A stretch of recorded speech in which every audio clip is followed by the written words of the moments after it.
Hold up. It's that boy G-Planz. Don't give a damn. He cooler than a fan. Walking real tall, some say he's a man. Type shit.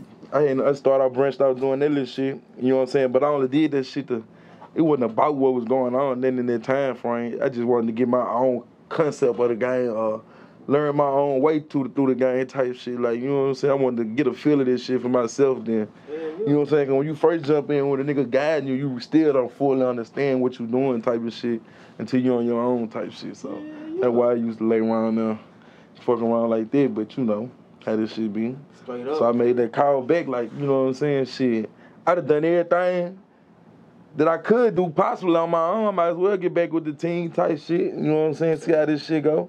Cause shit, if I'm still doing numbers like this here, last year, I ain't even had no song last year. I was dropping shit, but I did 40-some shows last year.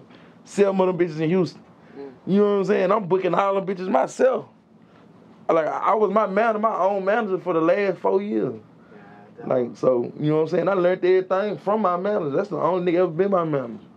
Type shit. I learned everything from that nigga when I branched out on my own type shit. But that used to be my whole reason for sitting being quiet. Cause I just learn my ears type shit instead of asking questions. You know what I'm saying? What you gotta do.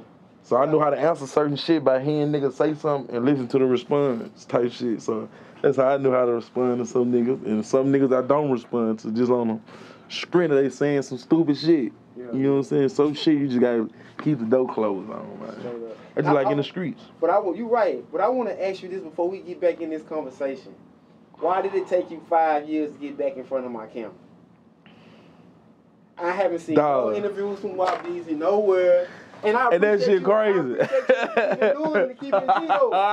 Yeah.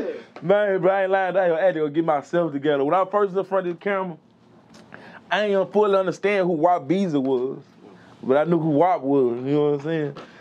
See, now that I fully understand who Whop Beezy is and what Whop Beezy got going on, I feel comfortable coming, you know what I'm saying, sit back in front of this shit and have this shit here going on. Yeah. You know what I'm saying? At first I was just on some, oh damn, I'm finna be a rapper, or this what I'm doing now. Cause yeah, think about it. As a kid, for some reason I always knew I was gonna be some type of person or somebody type shit. Or I knew I was gonna be on somebody's stage or be a rapper in some kind of way. But I never forced the drive type shit like or just stood behind what I thought I might have could have been in like type shit. Cause I did everything else and that's still like with me rapping. Like even before I rapped, I did tattoos. I always had some type of hustle. I did tattoos and shit before I rap. Then when I was rapping, my homeboy around the corner used to have a studio. That nigga since we was 9, 8 years old, that nigga used to always bring me around the corner to his studio in his grandma's house. He one of them niggas like been had one since he was a kid type shit. Yeah. I'm just another nigga around the corner that all the hoes I'm always famous in school, just in general, fresh as a motherfucker. I always been a fresh ass nigga type shit, so people just been knowing me in general. You know what I'm saying? The whole world just been knowing me, but my partner on the corner, nigga used to have a studio. He used to bring me that bitch. I always go in that bitch, rap 4 bars and stop. Why 4 bars? And that nigga always be like, son, what you stop for, son? Son, that shit was raw. That nigga used to always tell me like, son, that shit raw, son. Cause the way I rap now, I always did rap that way. I just ain't never heard it being rapped. You know what I'm saying? So I kind of thought it wasn't no style. So I was shot at said type shit. But the only nigga knew I could rap for real was that nigga type shit. You know what I'm saying? So he ain't never used to make little songs, just little bullshit around. But I was mostly doing tattoos. Like I started my own hustle at 12 years old type shit. So you always had that entrepreneur type. So I always had that entrepreneur type shit. So when I got under administration, it kind of fucked me up.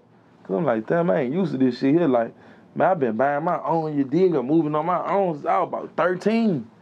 Like, I've been out the post. Like, my mama been stopped buying me shit. Like, you know what I'm saying? Even though she gave me a lot as a kid type shit. But, like, that shit just was, like, I just been on, you know what I'm saying, having my own motion going. Like, I ain't never been dependable. I mean, I always been dependable to my source, but I ain't never been a motherfucker to depend type shit. But it's like, dang, when I first met you, bro, you was you was grown, but you was a kid. I was 17, man. I'm 24. And I was like, damn, and it's like to see the growth, like I said, your voice different. Like a motherfucker. It's deeper. Man, what's so crazy, bro? When you first interviewed me, son, I had braces. You sure did. You hear me? I had braces because I used to tell them, I was like, man, I ain't lying, I'm gonna put all diamonds in my shit, man. One of these days, I'm gonna have all diamonds in my shit. So I gotta straighten my shit up now. Yeah. You hear me? Then, especially when I saw my song was getting hot, I would chunk them braces on my shit. I already knew what time it was, man. Something finna happen through this bitch.